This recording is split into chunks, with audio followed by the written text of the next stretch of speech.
My name is Tia Braseth. I'm a community development planner for the city of Fargo, North Dakota in the United States. In this video, we hope to describe how a community's cultural diversity adds to its strength and resilience. We will use the Community Capitals framework to examine some of the cultural assets of the Fargo-Moorhead area. We'll see how developing each of those assets with ethnic-based community organizations has helped the community spiral up, which is when a community builds upon its assets and grows both sustainably and equitably. Our exploration of cultural diversity and community resilience will focus primarily on 4 community assets, including cultural, human, political, and social capitals. We will see 3 ethnic-based community organizations involved with cultural diversity in the metro area of Fargo, North Dakota, and Moorhead, Minnesota, 2 sister cities in the Red River Valley. First will be Cultural Diversity Resources, a well-established nonprofit organization. Second is the Ashara Group, which stands for Ethnic Self-Help Alliance for Refugee Assistance. It is an association of several refugee organizations within the community. And third, the Indigenous Association, which works with Native American people throughout the community. Our first case study organization, Cultural Diversity Resources, represents a long-term established nonprofit organization. The organization's director is Yoksim Gunaratne. She describes the history, values, and activities of Cultural Diversity Resources. Cultural diversity values diversity and inclusion. That's how we started, because of the growing population of new Americans who were resettled, and also the migrant workers. And of course, we have other minorities or, people of color. So we value diversity and inclusion. We serve as an intercultural bridge to strengthen bonds, educate and empower low-income and ethnically diverse individuals and families so that they have a better quality of life. Cultural Diversity Resources uses the 5 C's of capacity building as it works with various organizations in the community. Notice how Yoksim describes the 5 C's and advocates for the use of social, political, and financial capital. There are 5 strategic factors, and they're all the 5 C's. In doing what we do, we're building some of the key assets and resources and strengths in the community to relate to. You focus on community, and when you focus on the community, you are getting to connect with the community in terms of their shared values and history. I can only speak about the community partners that I work with because they're part of this community. And because I work with them, I'm working with, I'm creating a 2-way connections with some of these ethnic individuals and nonprofits. So there's a sense of community in meeting their needs, right? Then another C is connections and relationship, so that now you are connecting with leaders who are serving the communities that we generally do not serve, and I'm working with them more. So community, connections, control, you're getting the people in the low-income neighborhood and the leaders that are living there, the residents, to take control and be part of the identifying the problems and also joint decision-making. The AmeriCorps Vista is very good at that because that's where the capacity building goes. Because we as planners don't tell people what to do. We ask them, what are your problems? Can you tell? That's why I pick neighborhoods. And I picked Golden Ridge Community Center in North Fargo because it was one of the low-income neighborhoods that I identified. Because when I look into the schools, oh my God, the standardized test on reading and math, only 30% pass. So I pick on that. The other area I cover Cass County. Cass County is that one I picked on. The Romkey Park area in Clay County is another one I picked on. And that happens to be the New American Development Agency. They help refugees adjust in that area. So community connections control, you're working with the leaders who live in those low-income neighborhoods. The other one is where capacity building is that if they don't have cash or other resources, they have to assess some of those resources, community resources. Without that, they cannot function. So the cash and community resources are important. And the final one is collective action. Because when you work together, then all those get together to, bring social change. It's about social change. And so I think when you talk about the assets, by bringing the multicultural lines and the people together, you are developing the 5 C's that I'm talking about, working together, and all those things are there. Yoke Sim recognizes the importance of education to address community needs, but also emphasizes the need for policy change, which requires an expenditure of political capital. People always complain that the racism or all the isms that we have is because we need for training. You can train and train and train, but education is important, don't get me wrong.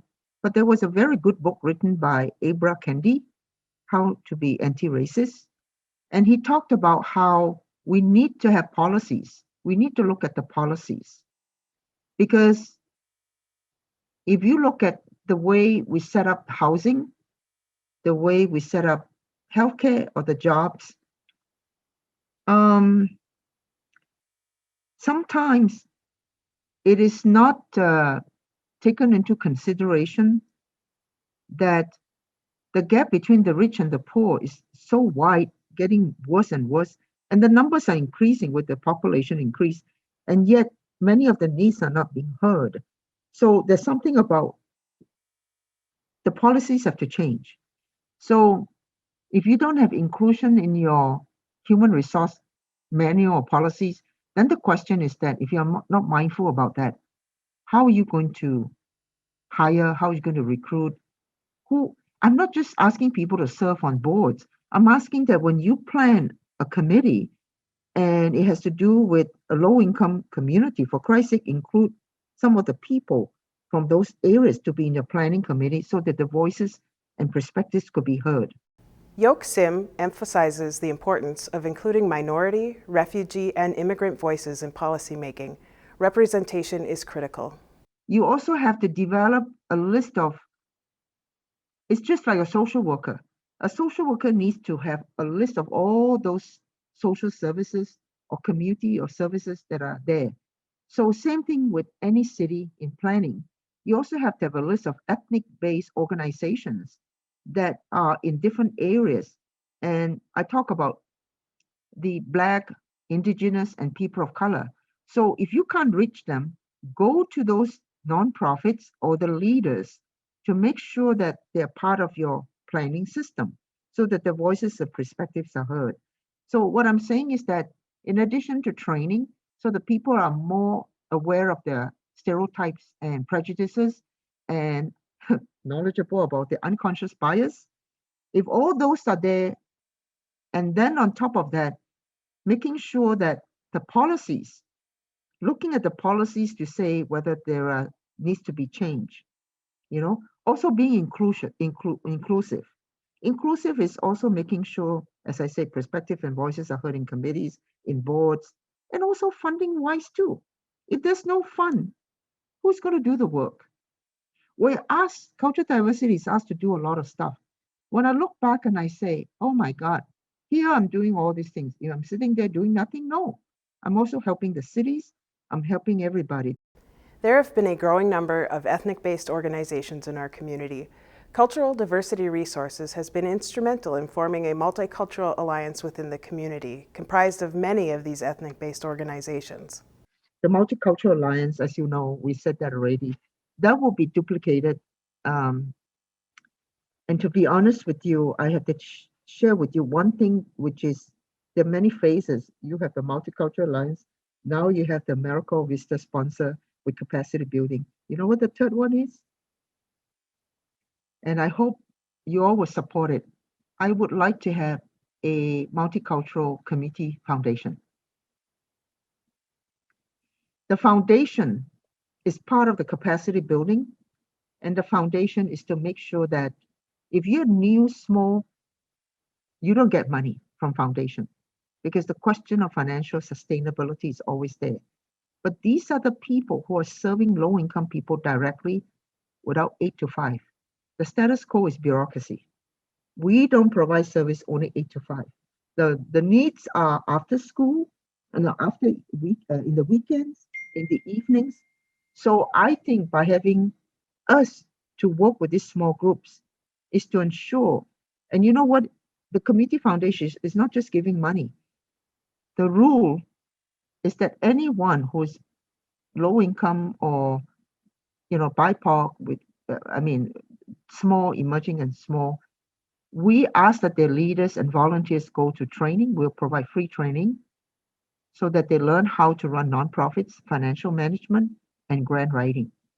They have to prove that in order to apply, and then we can teach them so that they can join to us together and apply to bigger foundation. So we're dealing with grassroots level, empowering them and educating and empowering the leaders so that they can learn and be able to provide. And capacity building is about providing efficient, effective, and productive service and programs. Ethnic leaders have been making a difference in the Fargo-Moorhead area for decades, and cultural diversity resources has played a significant role. Yok Sim challenges all of us to be agents of change, including racial and ethnic minority groups. Many of these groups have been empowered to create new organizations, specifically to meet their group's needs. These groups have each faced several common concerns, including employment and workforce issues, and more recently, COVID. 8 racial and ethnic cultural groups formed a coalition to address their common concerns, ASHARA, or Ethnic Self-Help Alliance for Refugee Assistance. We hear from the coalition's organizers, Matur Elier and Ahmed Shil. The Ishara team is really made of a group of ethnic-based organizations in the metro area. And we were able to partner with them to understand and fill the gaps that are in the community by identifying the gaps that our new Americans are facing in the community.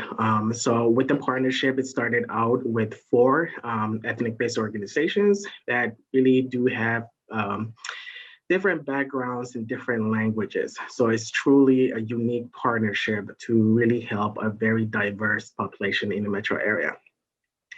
And the focus on the Ishara team is really providing case management and workforce development and assisting individuals in really finding jobs and finding them and helping them really connect to the right resources to whether it's a skill training to get a new job or going back to school and receiving healthcare certificates to work in that to work in the healthcare field, which is really, really a high demand job right now. So that's something that they've been successfully doing for the last 4 years that I have worked with them.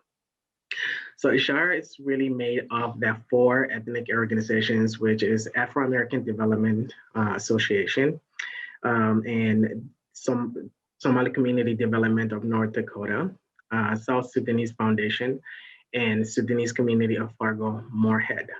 Ashara's initial function was workforce development for immigrants and refugees. They were able to prepare and place over 300 people in jobs. The use of social and political capital has resulted in the growth of human capital. We started a workforce development, like a workforce project, like getting people back to work. And then when the pandemic happened, we didn't sit back and say, we'll only wait for the people that are looking for work. We'll pitch in to help the people that are applying for unemployment as well. And then when the Ishara work is scaled to respond to the needs of New American in the area, we also pick up to the point like where we're translating information from CDC, from the city and from the state, and how to safeguard yourself with the pandemic. And also reaching out to the food pantries and providing food and boxes to the people that has been affected by the pandemic. So the scale up, it just changed with the situation, and we hope to keep that work and momentum going. I think the drawing was the energy from the community and the energy for the people that are doing the work when we first started and see that we were able to successfully place about 331 people to work. That was the biggest strength, and it went pretty fast within our community. The word went out pretty quickly, and And to that, with those four community organizations, we have connection with a lot of other communities in Fargo-Moorhead area. So the word did went out pretty quickly, and we serve up to 8 languages. So that were helping out a lot, to the point cutting down on translation and all that stuff. The strength that we had was that seeing many people of our community taking ownership of their own lives, like be able to take care of your own rent, take care of your own food, and able to do something else that you always wanted to do, but never had a chance to do because you didn't have a job. You brought in a lot of unique work that Ishara had done, like the unemployment. When the pandemic hit, most of the New American were a lot to go. A lot of people did lose their job, but it's in a different percentage when it comes to New American. And when you don't know how to write or read, or don't know how to use the computer, you don't have access to unemployment. It was all based online. And when the Ishara group picked up the work, they were not able to just complete the application, but they were also were able to help with the weekly recertification as well. Ishara has focused on filling the needs gap for many of our area's refugees. They were so successful in their pandemic response that their model is being replicated at both the state and city levels throughout North Dakota. Ishara's work really brought in focus on what needed to be done. They brought in more funding to address community issues and systematic barriers that BIPOC communities and immigrant communities do face. Because they had this platform to actually be a voice for all, they were able to really draw in fundings from the city, as I said earlier, city of Fargo. We were able to, with the partnership of United Way, we were able to advocate other United Way partners to really focus and fund their work that they do. For the people looking to replicate it, the Ishara work. The Ishara work has started as a 4, we have 8. Now we're working with the state, trying to replicate it and scale it up to statewide, to not just the Fargo, because the work they have seen a greater impact that Ishara had done in our community, and we wanted to make it a statewide. And if people looking for ideas to scale anything up, I think Ishara is the point. I would say it starts for the success. It start with the work that these nonprofit community-based organizations were doing. It was mostly sometimes volunteer work, and I think it was scale up when the United Way come in with some support, and seeing United Way is a trusted organization in our city. A lot of people had seen the work, and United Way also highlight the work. It's not just that, they have seen the work that these nonprofit organizations are doing in the community. They're creating greater impact with just a little funding or to nothing. So that kind of sum it up, and it's unique that the way that we quickly reach our communities. And most of the people that are working here are the people that live, so they have lived experience being immigrants. They have seen it all. What are the barriers? So they know it all. They lived it, and now they trying to find solution. And sometimes it's good when somebody that had experience trying to find a solution to those lived experience. And it seemed to work a lot. They were able to quickly reach out to the community. They were able to solve a lot of problems without involvement of any other entities. Matura and Ahmed emphasized the need to address systemic challenges for the Black and Indigenous people of color, or BIPOC communities. Barriers must be eliminated, and this requires building on existing assets, as well as continuing to grow the political capital that will be needed to implement change in our community. Ishara is there to expand, and they will work through that expansion. And I say that because, systematically, the challenges that PIPOC, Indigenous community, and New Americans face, it's not something that's gone tomorrow. It's a challenge that we as a community need to work through. And to do that, it takes partnerships, collaborating together, to really focus on what the work that exists, the challenges that exist, and the work that needs to be done. So, Ishara continues to grow as we recognize and see more challenges and identify the barriers that exist, and continue to grow, and with other partners to be involved in to align services and to hopefully eliminate any of those barriers that the community faces. So that expansion, it's not, it's continuously going to grow. I do have another question. It's off script, so if it's too challenging to answer, that is okay. But being that the purpose of this mobile learning workshop video is about culture, race, and ethnicity, what do you think is the community's best response to building equity and fighting racism in the community, and what role do you think Ashara has a role in that? Or, I mean, like, what do you think is the next best steps? If I can answer that question, I will use the most recent incident that happened in our community. And an incident created by one individual, and it was hateful act towards a religion or in different people by causing damage to their worship place.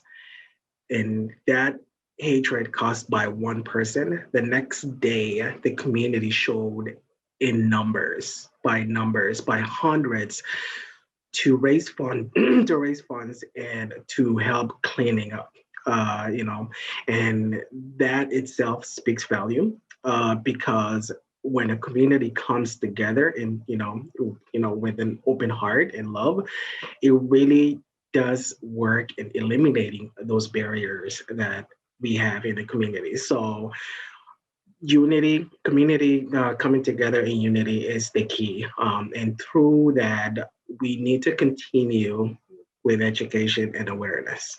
When we speak of equity in the work that Ishara Executive has been doing in our community, I think is reach out to the people that make decisions with everything to do with our lives and resources and making it fair. Like when the COVID hit, the work that we have done is we reach out to the top, to the people that make the decision. All these decisions affect us one way or the other.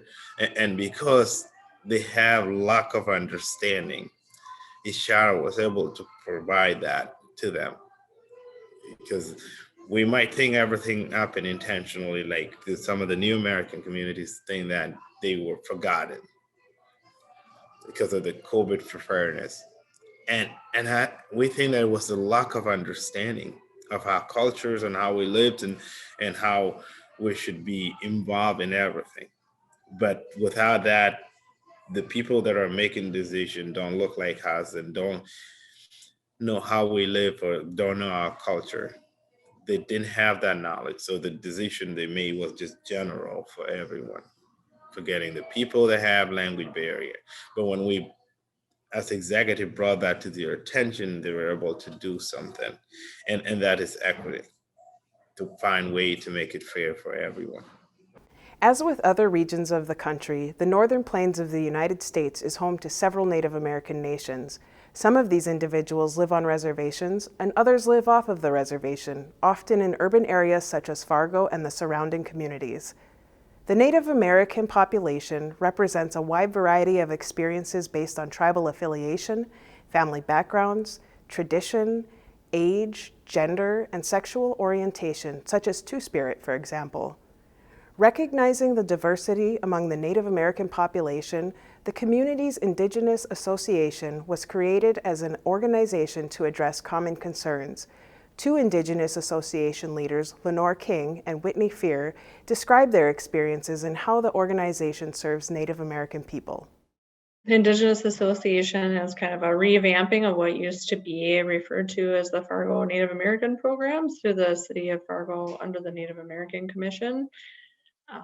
The Indigenous Association was formed right before the pandemic, so it's been a little bit difficult to kind of get going, but there's a full board with great members of different walks of life and stuff from the community, and the board has been responsible for hiring the executive director, and recently established a space in the Plains Art Museum, hopefully to provide a variety of programming and serve as sort of a cultural, spiritual support and resource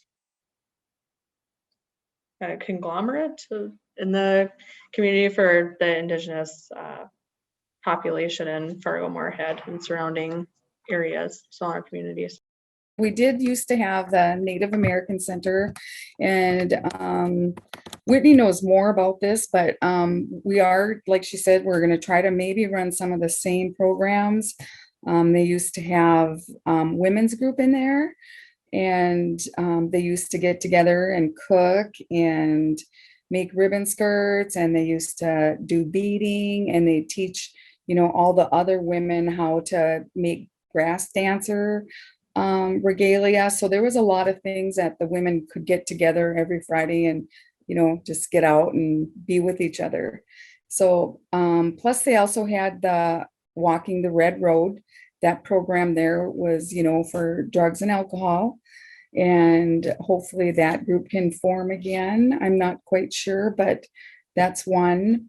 And then we would hold events all over Fargo. So we had a Native American picnic, which would probably have anywhere from 200 plus people in our community that we would join, that day. And we'd have drummers there. We'd have, games for adults, games for children, and a big meal. And we've had a few walks for, Savannah, Gray Wind at that time. We were really involved, and in with the search group, and then the resource room. So, people could come there and get vouchers for clothing, furniture, things that they needed, even if it was towels or anything for them. So that resource thing was really well, which, I'm sure we're going to be having that resource person be able to help, a lot of our homeless people in Fargo, which is it's a pretty high percentage of homeless people that are native here. I think that's where it's going to be happening through the Indigenous Association, helping those people that are homeless and, teaching and educating them on, budgets, on helping them learn how to live. And this is what, what it takes to live in the urban area, and just having those resources for them and gathering them together as one tribe here in Fargo. Separation from one's family or cultural group has implications for mental and physical health. Whitney describes the importance of cultural and social capital among urban Native Americans. Our ancestors, probably the worst thing for our people that probably any of us and our ancestors could think of is to be separated from one another and not be part of a family group.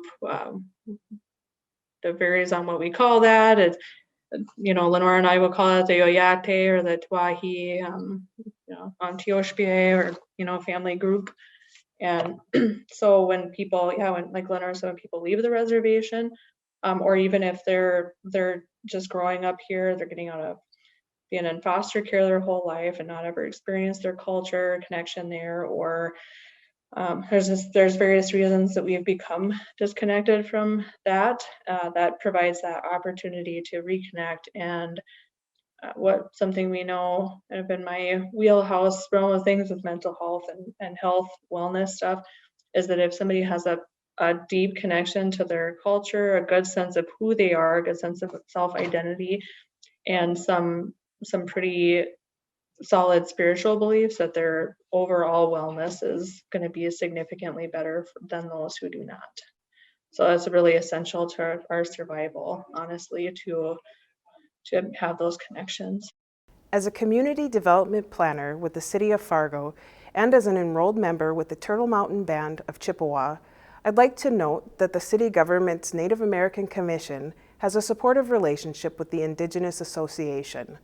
The political capital that comes from this connection between a government commission and a nonprofit organization has helped the Indigenous Association with some of its successes, such as increasing voter turnout, restrictions on the sale of flavored tobacco, support for murdered and missing Indigenous people and their friends and family, as well as police relations.